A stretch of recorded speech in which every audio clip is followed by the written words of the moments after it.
Hola, soy Patricia Gómez. Bienvenidos a Adelante. Nuestro programa es ahora una serie mensual que forma parte de Milwaukee PBS Presenta. Los invitamos a que nos acompañen. Y hoy en Adelante, el muralista Mauricio Ramirez y sus obras en Milwaukee. También conversaciones de la comunidad sobre una reforma del sistema de cárceles de Wisconsin organizadas por Milwaukee Turners y el nuevo jefe de policía de Milwaukee, Alfonso Morales. El muralista Mauricio Ramirez fue seleccionado por Milwaukee Downtown Wisconsin Avenues Artists in Residence para crear trabajos en esta avenida. Ramírez ha creado murales para compañías como Microsoft, Vitamin Water y la ciudad de Albuquerque. Otro de sus últimos murales es el de Frida, creado para la Corporación de los Teatros Marcus durante el Festival de Cine Latino. Esta es una historia de Johnny Muñoz.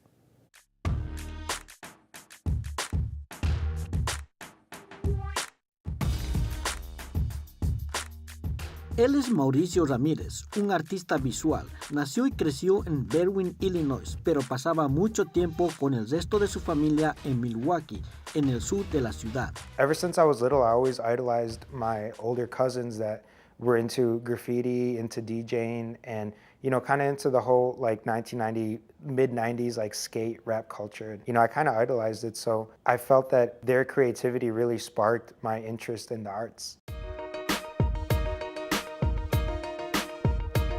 When I was little, I always enjoyed seeing some of the great artists kind of having their images move people and influence people as well as uplift people. And, I admired that, so I kind of wanted to participate in that and emulate that.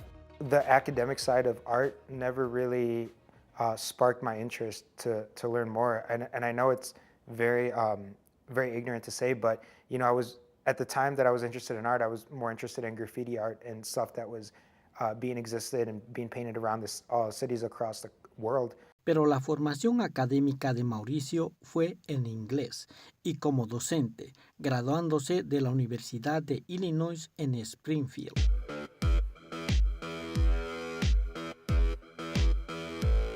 I chose to be a mural artist because of the impact that it has on the population of people, how it has a direct impact.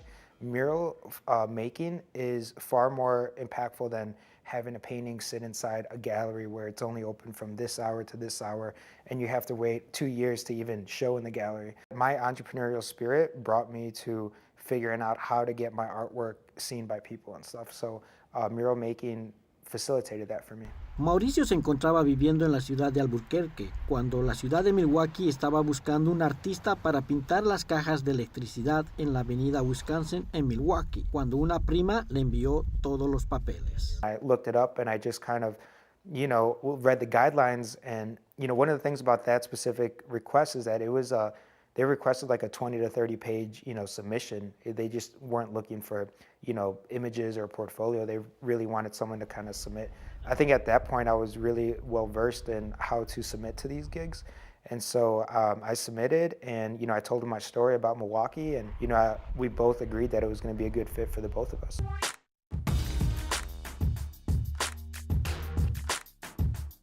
So the utility boxes represent Milwaukee's rich history and culture and commerce along Wisconsin Avenue. So the individuals that I decided to depict on the utility boxes, range from anywhere from Solomon Juneau, Byron Kilbourne, who were the founding fathers of Milwaukee, to the Native Americans who were here before them. We have Vel Phillips that represented, human rights, as well as Father Grappi, and Santiago Calatrava, who was the designer for the Milwaukee Art Museum. So a lot of these key individuals really helped shape Wisconsin Avenue to what it is today, and I wanted to highlight those individuals along the boxes.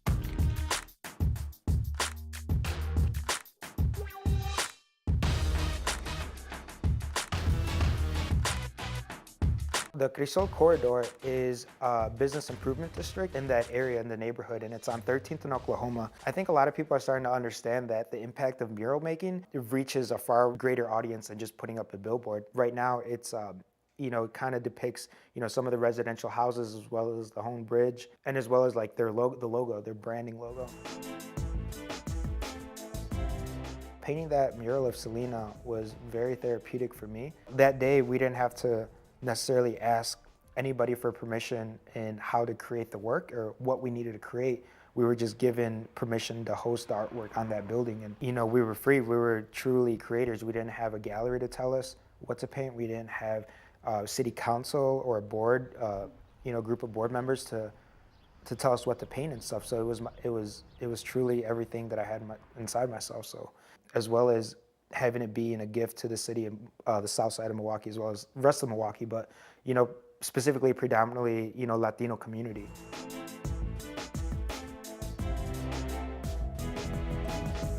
So the Cine Latino Film Festival reached out to me to initially design their poster, which I did. And, you know, we started to brainstorm on cooler ways in which we could have a bigger impact for the poster and stuff. And the image that I submitted was a portrait of Frida Kahlo in an updated painting style that features her in a geometric painting approach. So, you know, picking Frida was very inspiring to me just because of this is my way to celebrate, you know, their heritage and their legacy.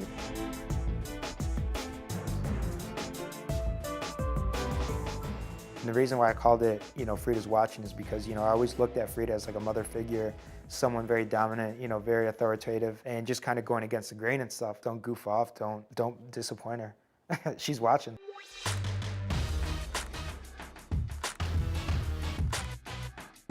Some of the artists that really influenced me to continue to create artwork in this style is, you know, one of them is, I have to go ahead and name him, Diego Rivera, who, you know, was an iconic mural painter, as well as Keith Haring, just because of how cool he was. And basically, he was the first fine artist, street artist that I was introduced to. I think it was like 93. You know, I find myself today in 2018 utilizing a lot of different tools to help create the artwork that I want to create and stuff. So I'm taking methods from aircraft painting, from automotive painting, and trying to mix them up into fine art. So that's why you see me with the tape, spray paint, you see me doing other types of finishes.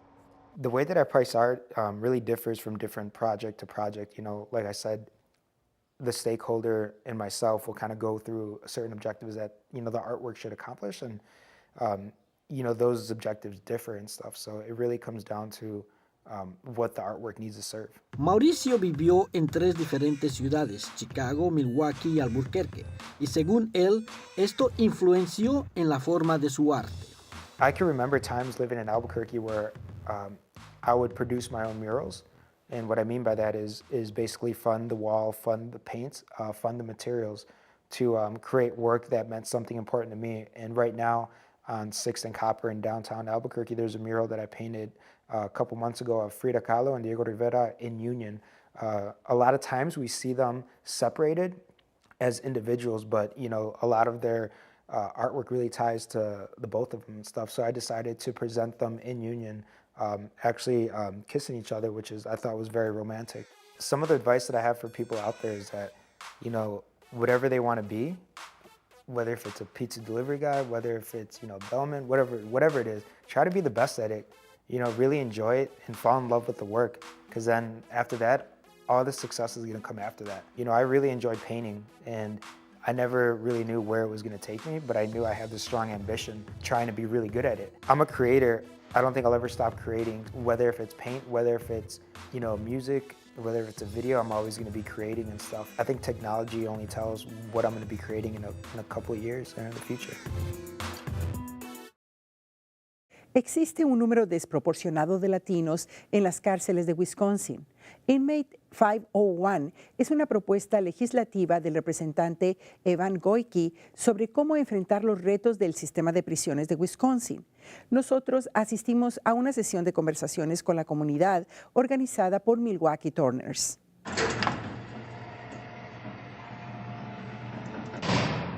Better understanding of the criminal justice system in Wisconsin, that you understand the crisis of overcrowding and in the adult system and the rate of vacancies in the juvenile system. In this presentation, I've introduced 3 bills, and the first closes Lincoln Hills Juvenile Prison and changes it to an adult treatment, alcohol and other drug treatment center, and it proposes smaller regional facilities for juveniles around the state. My major crimes were all related to drugs and alcohol, but instead of me receiving some sort of treatment and becoming clean and getting off of alcohol, or instead of me stopping to use drugs, I just went to prison.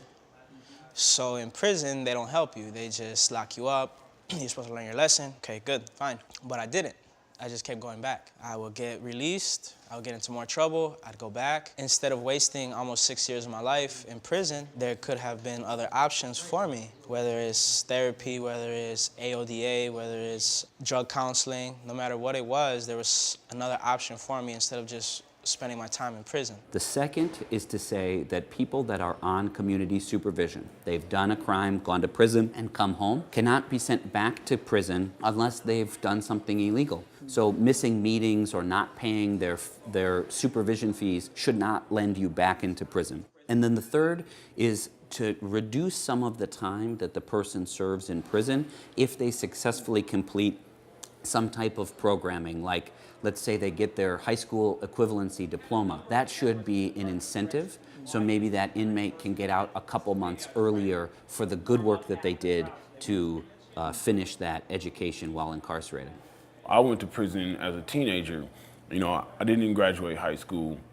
I mean, I did the equivalency thing in prison, but like I didn't have these normal stepping stones that people have. First jobs, high school graduation, renting a home. I knew nothing about 1040 forms and taxes, you know. I knew nothing about saving, or I wasn't prepared to be an adult. Even though I was an adult numerically, I lost 9 years of life experience in there, so I was mentally 9 years younger than I was. When I refer to this as a crisis, our prisons are designed to hold about 16,500 people. Tonight they hold a little over 23,000. So they're at about 140% capacity, and even that's not enough. Tonight in Wisconsin, there are about 450 men sleeping in a county jail on a state prison sentence. Now that's not good because in a county jail they're not getting education, drug and alcohol, or mental health treatments, and we also have to pay the counties. So the payments, every single day that we don't address prison overcrowding in Wisconsin, we spend $23,300 each day, which is about $8.5 million each year, just so that these overcrowded prisoners can serve their sentence in a county jail. When I was a young man, I always used to get in trouble. My parents weren't around, my father wasn't around, and my mom was always working. So when I was a young kid, I was always in the streets, running around, playing with friends, just being normal. But I used to get into a lot of fights. And we started drinking, we started smoking weed, we started little by little getting into more serious criminal activities. I think most people believe that the criminal justice system, when somebody goes to prison, it's designed so that they are rehabilitated, so that when they come home, they don't commit a new crime. And with all of the overcrowding, inmates are not getting that help. They're not getting education or treatment, and so we aren't safer. We are not safer because of overcrowding. I was always in the streets, and it was an easy way to make money to sell drugs. And at the same time, I liked to fight. I had a lot of anger issues. And when I went to prison, they didn't address any of that stuff. They just kind of put you on pause, right? So you're just removed from society for a little bit. You're put on pause. And then they release you like if something was improved. But nothing was improved. The problem wasn't addressed. I want the public to know is the cost. So I mentioned $8.5 million a year just for the overcrowding, for those extra people to serve their sentence in the county jail, and the human story. I want the public to understand what it's like to be an adult man and having to serve in some county jail up north or somewhere far from your family, and what that does to the person. As a policy, I don't believe that we should spend more on prisons than colleges. I think college education versus a prison sentence gives back more to the community and to our economy. So first and foremost, reform and reducing the prison population can help taxpayers, and it can help keep families together. And if we do it right and people are getting treatment and services, it'll make us safer. Instead of being retroactive on the problem, we can funnel some of that money into being proactive on the problem. You know, let's try and raise graduation rates, lower teen pregnancy. Let's put forth campaigns that will educate younger people about life so that when life hits them, they're not surprised. You know, so that they don't feel the need to go out and get fast money, so they don't feel the need to be violent, so that they're not angry, so that they're not aggressive, so that they believe in themselves and have a little bit of hope. The key to public safety and incarceration is to ensure that we are incarcerating the right people and not incarcerating the wrong people. And what I mean by that is incarceration should be reserved for people that harm other people, people that rob or burglarize or shoot. They may need to be incarcerated, to be removed from the community as a punishment for their crime and to keep us safe. But if somebody is doing something that is not harming somebody, say a low-level drug possession, they don't necessarily need to go to prison to correct their behavior. Maybe there's something in the community that will have a better outcome and it'll be a lot cheaper for us.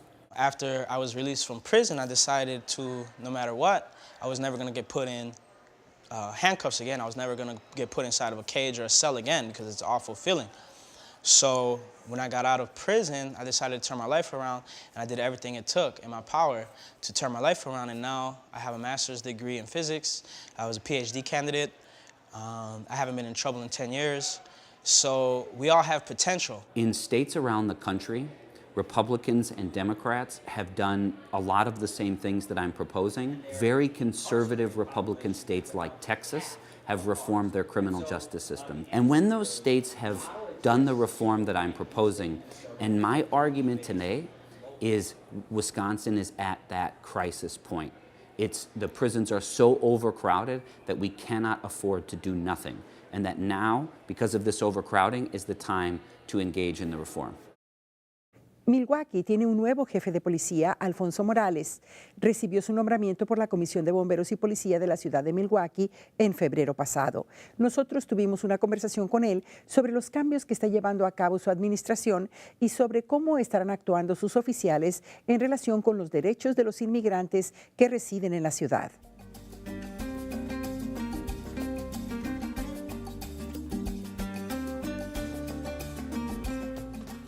¿Cuáles son las cosas más importantes que usted ha podido aprender y traer a este nuevo puesto? Lo más importante que yo he aprendido, bueno, es que uno o la gente de la comunidad, yo era esa gente de la comunidad, mi familia era esa gente de la comunidad. Y ahora siendo policía y siendo el jefe de policía, no ha cambiado eso. Y eso es lo que me ayuda para hacer las decisiones que tengo que hacer para decir la policía es parte de la comunidad y la comunidad es parte de la policía y nos tenemos que compartir y tenemos que aportarnos de esa manera. Hay una nueva distribución de cargos ahora bajo su administración. Las reacciones han sido muy positivas y por esto te digo, el parche, la placa, dice Ciudad de Milwaukee. Nosotros somos responsables de apoyar y auxiliar la ciudad, no nada más una área de la ciudad. Tenemos áreas donde el crimen está más alto. Por decir, vamos a decir el lado norte de la ciudad que le decíamos el Center Street Corridor, la calle que se llama Center de la calle 6 hasta la calle 50. O por decir en el South Side, la área de Julio César Chávez a la 27, la Nacional a Lincoln, por decir que eran áreas que tenemos más problemas en esos dos vecindarios que en el resto de la ciudad. Pero la estrategia antes era traer todos los policías de la ciudad, o la mayoría de los policías, y ponerlos en esa área para que se bajara el crimen, los datos que siguieran bajando.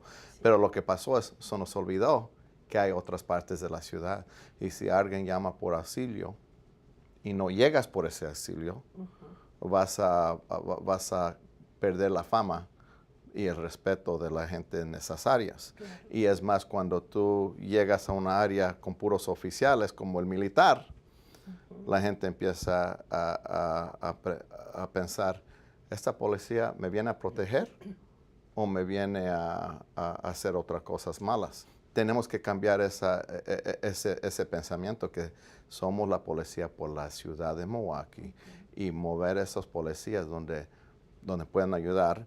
Y en las áreas que sí hay mucho problema, como los que expliqué, hay que traer otras organizaciones de la comunidad que nos ayude en arreglar esos problemas. En el caso de la comunidad latina, proveniendo usted de una comunidad que tiende a quedarse callada.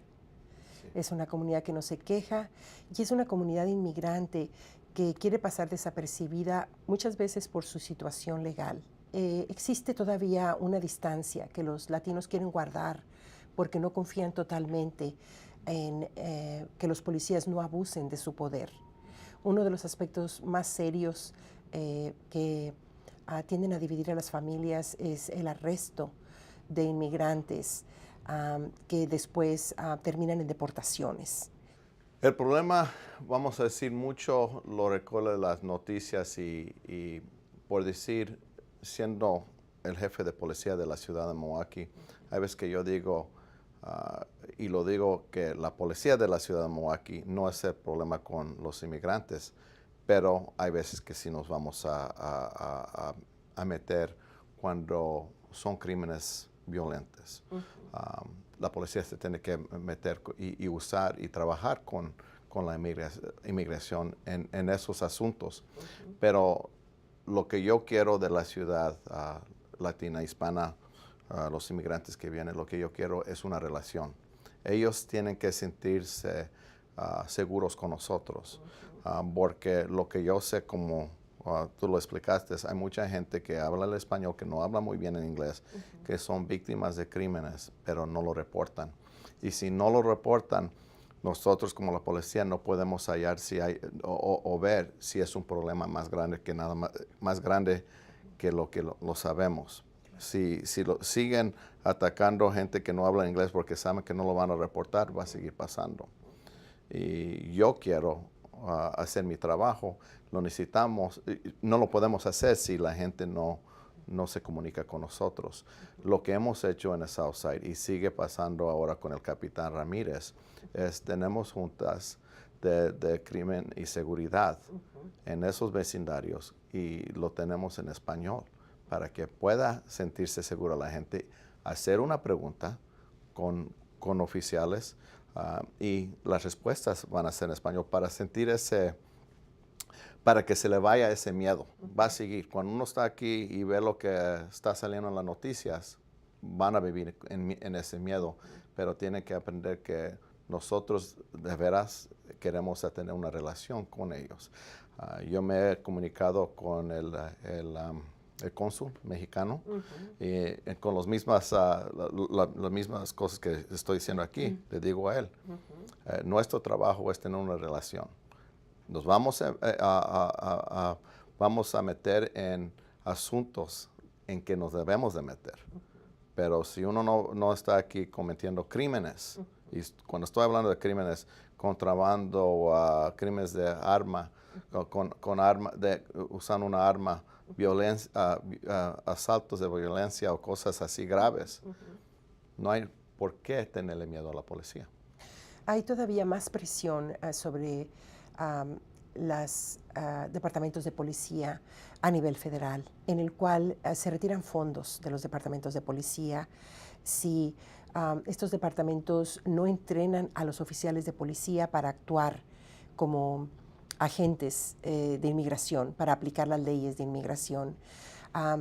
Proveniendo usted de una familia inmigrante, como lo somos muchos, ¿cuál es su postura siendo jefe de policía y teniendo que en algún momento enfrentar esta disyuntiva? Lo que yo digo, nosotros tenemos una policía que explica cómo nos debemos de portar en esos asuntos, pero lo que también te digo es, mucho de eso es propaganda para espantar a la gente. Nosotros tenemos una policía que está de acuerdo con las leyes federales, pero también está de acuerdo en cómo nos vamos a portar con la comunidad. La policía de una ciudad como Milwaukee tiene muchas cosas en que nos tenemos que enterar. Y si estuviéramos aquí actuando como la aduana, no vamos a poder seguir adelante con lo que tenemos que, o lo que yo quiero hacer. Para saber más sobre nuestra conversación con el jefe de policía, Alfonso Morales, así como lo que ocurre en la comunidad latina, los invitamos a que visiten nuestras historias exclusivas en nuestro sitio del internet Web Exclusives. Y con un hasta pronto nos despedimos, invitándolos a que nos dejen saber sus comentarios por el teléfono 414-297-7544 o en nuestro correo electrónico. Visite nuestro sitio del internet en milwaukeepbs.org y en Facebook. Soy Patricia Gómez, deseándoles paz y bendiciones.